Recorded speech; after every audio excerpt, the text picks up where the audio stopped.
नमस्कार साथियों, चैनल सुरों की यादों पर आपका हार्दिक स्वागत है। साथियों, आज का हमारा वीडियो बहुत ही खास होने वाला है।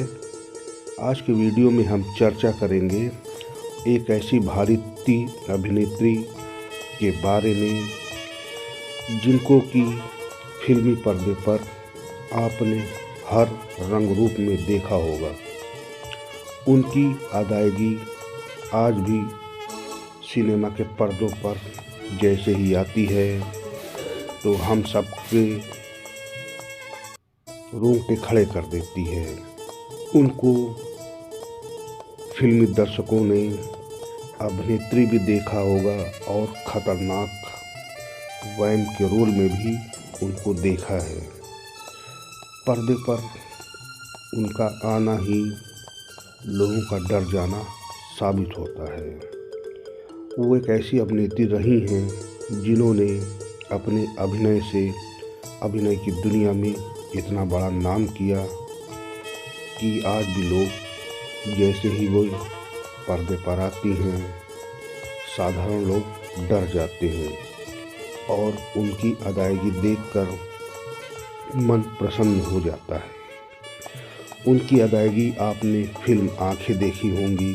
फिल्म आँखें धर्मेंद्र और माला सिन्हा वाली, 100 दिन सास के, और बहुत ही एक अच्छी फिल्म थी बहुत दिन हुए।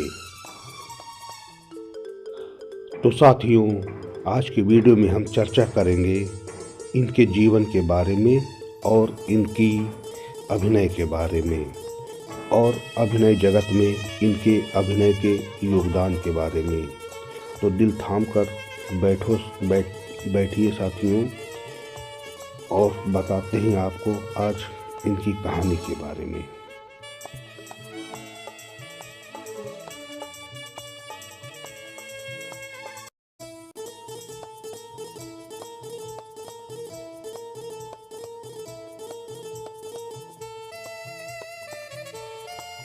और फिर राजा दशरथ हाथ जोड़कर कैकेयी से विनती करने लगे कि मैं सारा राजपाट तेरे बेटे भरत को दे देता हूँ।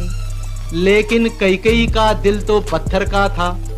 वो फिर भी यही कहती रही कि राम को वनवास देकर अपना वचन पूरा कीजिए।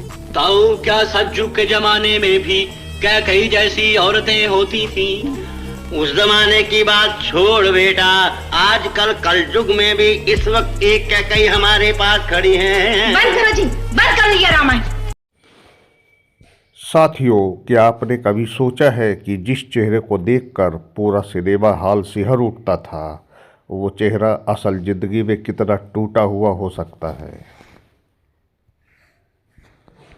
भारतीय सिनेमा के इतिहास में अगर डर का कोई चेहरा रहा है तो वह था ललिता पवार। एक ऐसी अभिनेत्री जिसे दर्शकों ने पर्दे पर सास के रूप में, नफरत की मां के रूप में खौफ खाया और औरत के रूप में कभी समझने की कोशिश नहीं की।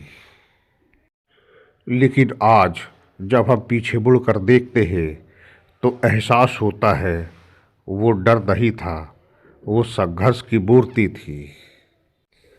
ललिता पवार का जन्म 28 अप्रैल 1916 को महाराष्ट्र के नासिक में हुआ। बहुत कम उम्र में उन्होंने थिएटर की दुनिया में कदम रख दिया। उस दौर में जब लड़कियों का फिल्मों में जाना समाज की नज़रों में अपराध था, ललिता पवार ने मूक फिल्मों से अपने कैरियर की शुरुआत की। महज 12-13 साल की उम्र में वो कैमरे के सामने थी और यह कोई शौक नहीं था, यह मजबूरी और जुनून दोनों था। ललिता पवार जी की जिंदगी का सबसे बड़ा मोड़ तब आया। एक फिल्म शूटिंग हादसे के दौरान 1937 में एक फिल्म की शूटिंग के समय तेज रोशनी से सीधे उनकी आंखों पर पड़ी और परिणाम स्वरूप उनकी एक आंख की रोशनी हमेशा के लिए चली गई। उस दौर में ना इलाज था न सहानुभूति। इंडस्ट्री ने चुपचाप उन्हें अलग समझ लिया। लेकिन ललिता पवार ने हार नहीं मानी। इस हादसे के बाद उन्हें मुख्य नायिका के रोल मिलने बंद हो गए। लेकिन यहीं से एक नई पहचान जन्मी। उन्होंने निगेटिव और ग्रे शेड्स वाले किरदार निभाने शुरू कर दिए। धीरे धीरे वो बन गई कठोर सास, तानाशाह औरत, चालाक माँ, समाज की सख्त तस्वीर।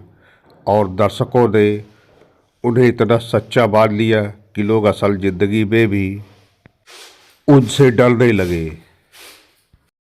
उनकी वो मशहूर फिल्में जिन्होंने इतिहास रच दिया। ललिता पवार ने करीब 700 से ज़्यादा फिल्मों में काम किया, जिसमें से उनकी कुछ यादगार फिल्में हैं श्री 420, अदाड़ी, जंगली, हम दोनों, दिल अपना और प्रीत पराई, सौतेला भाई, राम और श्याम और नास्तिक। ये उनकी कुछ मशहूर फिल्मों के नाम हैं। साथियों, फिल्म अनाड़ी में उनकी भूमिका ने इतनी गहरी छाप छोड़ी कि उन्हें फिल्म फेयर अवार्ड मिला। यह अवार्ड उस औरत के लिए था जिसे लोग सिर्फ नफरत के काबिल समझते थे। कैमरे के पीछे ललिता पवार बिल्कुल अलग थी। बेहद अनुशासित, समय की पाबंद, साफ स्वभाव, धार्मिक, संवेदनशील। लेकिन विडंबना यह रही कि लोग उन्हें किरदारों के चश्मे से देखते रहे। कई बार लोग सार्वजनिक जगहों पर उनसे बदतमीजी कर बैठते थे। यह दर्द उन्होंने कभी जाहिर नहीं किया। शोहरत के बावजूद ललिता पवार का निजी जीवन अकेलेपन से भरा रहा। उनका वैवाहिक जीवन सफल नहीं रहा। बेटे की मृत्यु ने उन्हें अंदर से तोड़ दिया। लेकिन उन्होंने फिर भी काम नहीं छोड़ा, क्योंकि उनके लिए अभिनय सिर्फ काम नहीं, जीवन का सहारा था। वक्त बदला, नई पीढ़ी आई और लोगों ने पीछे मुड़कर देखा। तब एहसास हुआ ये औरत विलेन नहीं थी, ये अभिनय की देवी थी। और ये औरत हिंदी सिनेमा की रीढ़ थी। आज ललिता पवार को भारतीय सिनेमा की सबसे सशक्त चरित्र अभिनेत्रियों में गिना जाता है। ललिता पवार का निधन 24 फरवरी 1998 को हुआ। शायद उनके जाने के बाद उन्हें वो सम्मान मिला जिसकी वो जिंदा रहते हकदार थी। आज भी जब सिनेमा के रुपहले पर्दे पर उनकी फिल्में आती हैं तो लोग उनकी कलाकारी को देखकर आज भी असमंजस पे पड़ जाते हैं। शायद उनके जाने के बाद उन्हें वो सम्मान नहीं मिला जिनके वो हकदार थी और जिसको जिंदा रहते मिलना चाहिए था।